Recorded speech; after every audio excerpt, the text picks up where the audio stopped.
Estates have got some huge challenges ahead. Here at Heppel, we've helped the family start to look at what they want to plan for the next generation, how they need to change their existing structures to plan and facilitate that going forward in the future.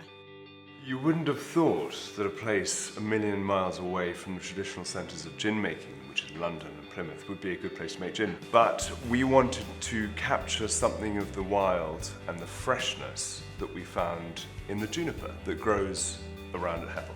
And with my great friend Val, who had access to some of the leading lights in the drinks development world and whose whole career was about accessing natural flavour and getting it in front of you most beautifully, we had the ability to make something quite different here. We had a hunch that by picking the juniper when it was green, when it was unripe, you'd get a freshness into the bottle. And so rather than it all being about the elderly, so to speak, we put the teenagers into the bottle as well. So actually we're offering a gin which is about the whole life of gin, a more complete spectrum of tastes. Tradition is a wonderful thing that mustn't be ignored. You can't ignore thousands of years of learning to keep things as alive in the bottle as on the hillside. We couldn't make a drink like that using the copper pot still alone. And we had to look at new machinery.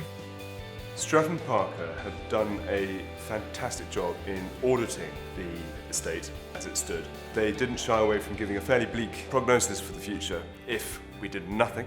Then they were able to give a whole range of options that I could take. So they've been magnificent guides over the last year or two.